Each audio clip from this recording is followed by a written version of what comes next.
Le stage en soins infirmiers, c'est souvent là que tout se joue, hein. Le fameux passage de la théorie à la pratique concrète. Mais alors, qu'est-ce qui fait vraiment la différence entre une expérience mémorable et un stage, disons, plus compliqué? C'est exactement ce qu'on va décortiquer ensemble. La question, elle est là, sur toutes les lèvres. Ce fameux pont entre les cours et le terrain, comment on le traverse sans encombre? Pour y répondre, on a analysé des dizaines d'évaluations de stages pour essayer de dresser une sorte de portrait robot du stagiaire que toutes les équipes espèrent accueillir. Allez, c'est parti. Bon, pour bien comprendre ce que les professionnels attendent, on peut imaginer une sorte de pyramide. Et tout en bas, à la base de tout, il y a le socle, l'incontournable. C'est la pratique et surtout la sécurité. C'est le niveau 1, absolument non négociable. C'est simple, sans ça, rien ne tient. C'est un peu comme construire une maison sur du sable. La sécurité du patient, la maîtrise technique, ce n'est pas une option, c'est vraiment le prérequis absolu. C'est le ticket d'entrée. Au début d'un stage, c'est d'ailleurs souvent la seule chose qu'on va vraiment regarder à la loupe. Et attention, un soin bien fait, un soin sécurisé, c'est bien plus qu'une simple injection réussie.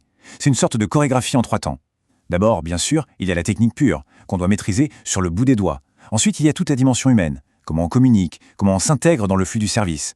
Et enfin, et c'est peut-être le plus important, cette vigilance permanente, sécuriser, vérifier, revérifier à chaque instant. Ok, donc le socle technique est solide, parfait. On peut maintenant construire le deuxième étage de notre pyramide, le cœur du réacteur si on veut. C'est tout ce qui touche à l'intégration professionnelle. Et cette phrase-là, elle revient tout le temps dans les rapports de stage. Ce n'est pas anodin. Savoir s'intégrer, c'est une compétence en soi aussi cruciale que de savoir poser une perfusion. Les équipes, elles observent. Est-ce que le stagiaire est un simple visiteur ou est-ce qu'il devient un vrai maillon de la chaîne? Alors, ces fameux comportements adaptés, ça sonne un peu jargon, non? Mais en fait, c'est très concret. Ça veut dire quoi? C'est prendre les devants dans la communication, ne pas attendre qu'on vienne nous chercher. C'est respecter la place de chacun. C'est collaborer de façon intelligente. C'est avoir une posture pro, même quand c'est tendu. Et puis, il y a une qualité qu'on oublie parfois, l'écoute active. Vraiment écouter ce qu'il se passe. On a le socle, on a le cœur. Il ne nous manque plus que le sommet de la pyramide. L'aboutissement, l'objectif ultime de tout ce parcours, la compétence et l'autonomie.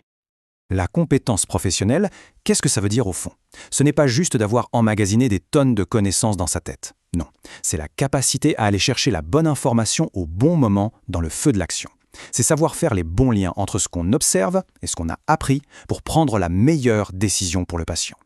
En fait, on voit bien l'évolution ici. Au début, on attend d'un étudiant qu'il applique ce qu'il a appris. Plus tard, on attend qu'il mobilise ses savoirs de façon pertinente.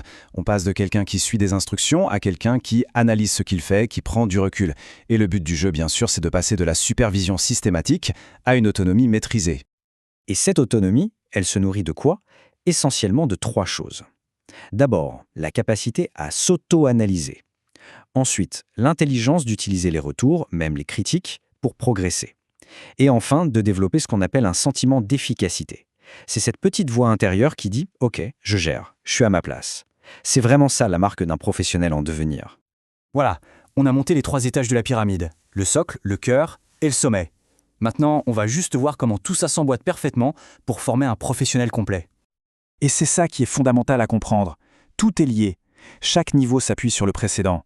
C'est impossible d'être bien intégré si la pratique n'est pas sûre, et c'est très difficile de devenir compétent et autonome si on n'est pas bien intégré dans l'équipe. C'est une construction logique. On ne peut pas commencer par le toit. Alors, après avoir décortiqué tout ça, la vraie question, c'est peut-être de se regarder soi-même face à cette pyramide. Où est-ce qu'on en est dans sa propre construction? Et surtout, quelle est la prochaine étape, la prochaine brique à poser pour continuer de s'élever? C'est une réflexion qui, au fond, s'arrête jamais.